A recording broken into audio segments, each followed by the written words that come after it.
Okay. When we talked about the Catholic contraception debate, about a lot of times slippery slopes don't really exist, right? A lot of times people say that would be a slippery slope. If you open up this door, all of these other things will happen. And many times it's not really a legitimate concern.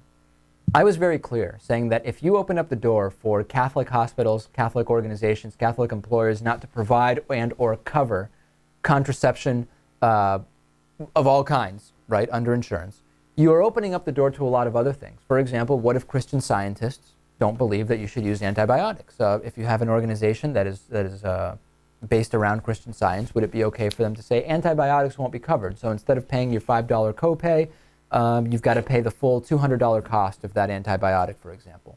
This is already happening, and we have a really horrible example of this, actually. A Catholic hospital in New Jersey is accused of denying a gay and HIV-positive man his HIV medications, as one doctor on staff reportedly stated, for going against God's will. Slippery slope. This is the logical extension of the Catholic contraception debate that we had just months ago, Lewis. But this is taking it to a new level. I mean, I understand that in certain situations, the abortion thing can have health consequences. But this clearly is just related to someone's health. And so you're saying not having access to a safe abortion will sometimes lead to health consequences for the mother or the fetus. But this is something which in every case is going to have these consequences because this is a person who needs this medication. Right. Absolutely. So this is Joe Simoes. He is suing Trinitas Regional Medical Center in Union County Superior Court.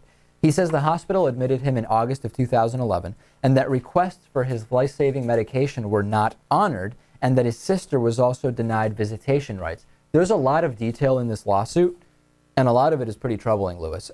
Dr. Susan Borga from the Department of Behavioral Health and Psychiatry apparently approached Simoes while he was confined to the hospital's mental health wing. And Borga is not named as a defendant here, but Simoes says Borga was unfazed when another patient told her he just got out of prison, where he had served time for murder. Okay, that didn't faze her. But when Simoes said that he didn't work because he was planning to go back to school and because of his HIV status, she said, well, how did you get HIV? Fair question. Simoes responded, I got it from unprotected sex. The complaint then says that Dr. Borga closes the plaintiff's file, puts it down, and looks at the plaintiff with disgust on her face, all alleged, and says, is that from sex with men?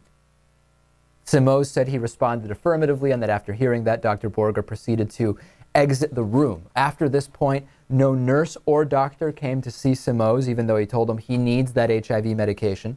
And when the hospital finally allowed him to call his personal physician on the third day of his stay, he learned that his doctor had already spoken with Dr. Borga about Simoes' medication. According to the complaint, Borga allegedly responded to the doctor, you must be gay too if you're his doctor.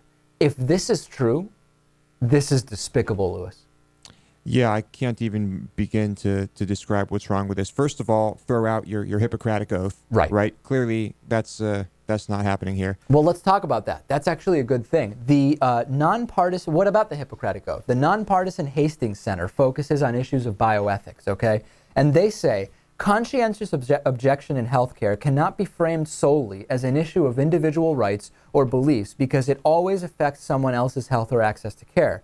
Healthcare providers with moral objections to providing specific services have an obligation to minimize disruption in delivery of care and burdens on other providers. Now, let's say Dr. Borga didn't want to provide the medication directly. There is a responsibility there, based on the Hippocratic Oath, to do whatever is possible to have the patient obtain that medication from someone who does not object based on religious or moral grounds. That was not done according to the lawsuit. The file was closed, walk out, 3 days, no medication. Right. Also, from the religious point of view, if this doctor had any concept of what the teachings of his or her religion was actually about, she would have helped this person. Well, that's the thing. If you look at the Trinitas Regional Medical Center website, they say they have a reverence for life. Interesting. They say, we recognize and respect the dignity and value of life in every stage and condition. Well, certainly HIV is a condition. That is a condition. And since it is a condition, that should be one of the ones that's recognized as one where there is dignity and value of life. And it also says Trinitas states its mission is to provide excellent, compassionate health care to the people and communities we serve, including those who are poor and vulnerable. Certainly no compassion here. And it's interesting because apparently that, I'm sure at this place, the reverence for life would extend to unborn fetuses, Lewis.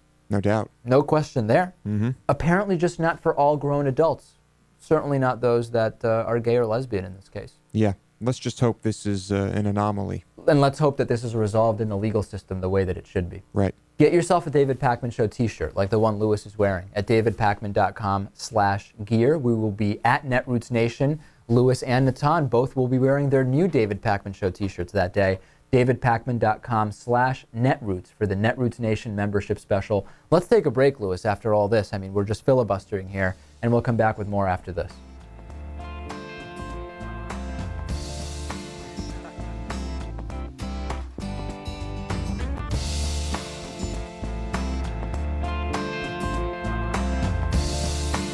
The David Pakman Show at davidpakman.com.